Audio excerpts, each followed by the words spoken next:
Nah, teman-teman saya kan semua anak-anak kampung yang pada nyeker, ibaratnya nggak pakai sendal, bahasa Betawinya dulu ciaka. Iya, Ciaka.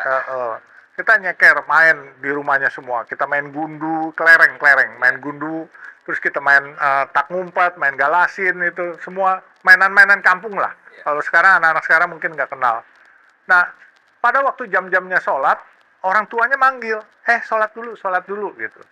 Sehingga waktu kita juga mau jogging pagi, mau ke Monas subuh-subuh, kita jemput ke rumahnya, orang tuanya bilang, sholat dulu baru pergi jogging gitu. Saya kepengen tahu apa sih sholat. Saya tanya sama teman-teman, sholat tuh terima kasih kepada Tuhan, kita ingat sama Tuhan sang pencipta, katanya sebelum jalan supaya diberkati, dikasih selamat dunia akhirat, dan dikasih rezeki yang berlimpah. Oh gitu. Ini terngiang-ngiang terus. Nah, dikala saya umur 23 ya, 23, it was 1981, ya 23, 24 lah. Iya. Saya hati ini sudah dapat hidayah tapi nggak tahu caranya. Saya baca majalah, ada orang masuk Islam di Al-Azhar. Iya. Langsung saya datang ke Al-Azhar. Saya ketemu sekretaris Masjid Al-Azhar, Ustadz Zaini waktu itu. Saya bilang, saya mau masuk Islam, saya mau nanya-nanya dulu. Dia bilang, tunggu ya. Tahu-tahu rupanya dia telepon ke sebelah, ke rumahnya Buya Hamka. Dibawalah saya ke sana langsung. Saya ketemu almarhum Buya Hamka, waktu itu karismatik sekali. Saya grogi itu, cuman Itu sendiri tuh, benar-benar sendiri. saya sendiri, saya didampingin staf. Tanpa sepengetahuan keluarga, tidak ada. Nggak bilang-bilang. Nggak bilang-bilang juga. Oke. Iya. Akhirnya saya ada satu teman itu, saya bilang, saya ceritakan saya mau masuk Islam. Dia bilang, ya udah masuk hari ini katanya. Saya bilang, saya kan harus belajar dulu. Ya belajar ikutin saya aja. Loh kok maksa? Saya bilang, enggak, gini. Dia bilang, itu Buya Hamka masih bilang, kalau engkau sudah dapat hidayah, kau mau masuk Islam, nanti Buya bilang besok, atau kau bilang besok dan Buya tidak arahkan, kalau kau meninggal dari dalam, meninggalnya bukan Muslim, dosanya Buya yang tanggung katanya. Iya. Oh, saya bilang, tapi saya nggak bisa. Udah ikutin Buya. Akhirnya dituntun lah, baca 2 kalimat syahadat, asyhadu alla ilaha illallah wa asyhadu anna muhammadar rasulullah. Langsung sah sebagai muslim katanya. Belajar kamu, siap. Saya akhirnya udah sebagai muslim, saya kagak tahu sholat, saya apa. Saya akhirnya baca buku, saya malu juga nanya-nanya. Tapi 3 bulan kemudian, di waktu saya lagi ikut BP7 atau Lemhanas, saya dapat waktu itu masih pager tuh. Iya, pager. Dari kantor saya. Katanya dicari Buya Hamka katanya. Oke, saya langsung pulang jam 5, saya langsung ke tempatnya Buya Hamka. Saya tanya, Buya ada apa? Itu hari Senin saya ingat. Kamis kamu datang, saya bikin syukuran buat kamu. Syukuran apa? Udah kau datang aja. Jadi Kamisnya saya bingung, saya datang ngapain ya? Malam Jumat itu.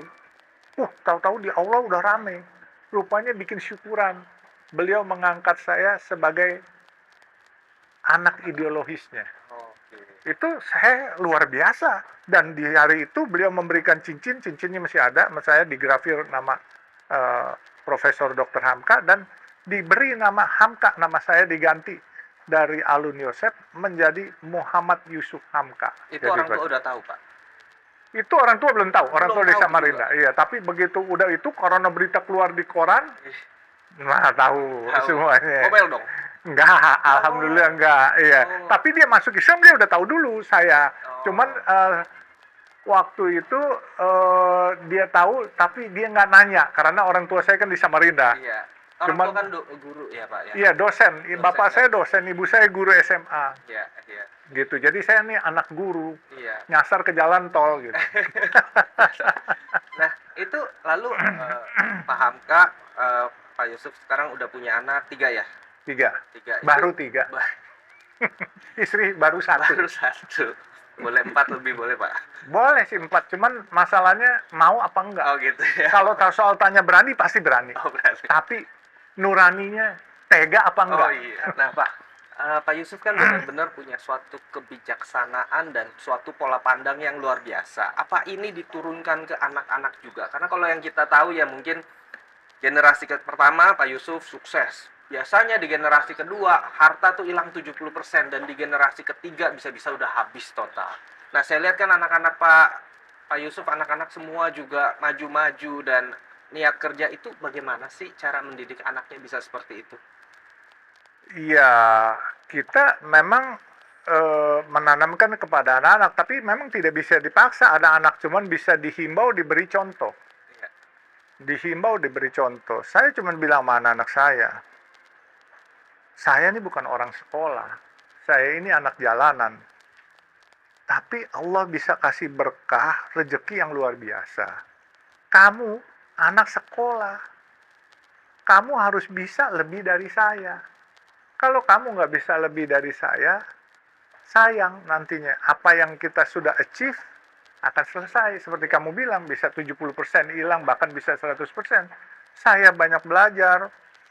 Dikala teman-teman ayah saya dulu luar biasa, yang punya bank, punya bowling, punya segala macam pabrik ban, habis bener. Anaknya nyupir taksi. Iya. Saya bilang sama anak-anak, bahwa di dalam rezeki kita pasti ada rezeki orang lain yang dititipkan oleh Allah. Dan kedua, kalau ada duit, nggak boleh sombong. Nggak punya duit banyak, jangan bohong. Kalau total memang nggak punya duit, jangan juga nyolong. Udah. Jadi anak-anak saya tekankan itu. Ya alhamdulillah, anak saya sekarang, saya tanya, kayak si Fitri, dulu pakai Hermes apa, sekarang dia pakai apa aja, udah nggak ada masalah. Faisal, saya tanya, itu dulu yang bapaknya beliin jam mewah, enggak lah, pakai G-Shock aja. Iya, Dia ngikutin bapaknya pakai Seiko. Tahu muter kan, nggak ada masalah. triliuner ya. Enggak juga, Konglomerat. bukan. Ada teman-teman yang pakai jam 30 miliar, Iya. ada bahkan ada saudara yang pakai jam 35 Iya. juta dolar. Untung saya lagi nggak pakai, jam malu. Enggak, saya bukan, nggak apa-apa, itu hak individu masing-masing. Cuman saya suka bilangin anak-anak saya, manfaatnya apa lu pakai jam puluhan miliar? Kalau puluhan miliar lu buat bisnis, manfaatnya buat orang banyak pasti ada. Orang bisa ikut bekerja, ya kan? Terus lu bisa berputar lagi menciptakan lapangan kerja baru gitu.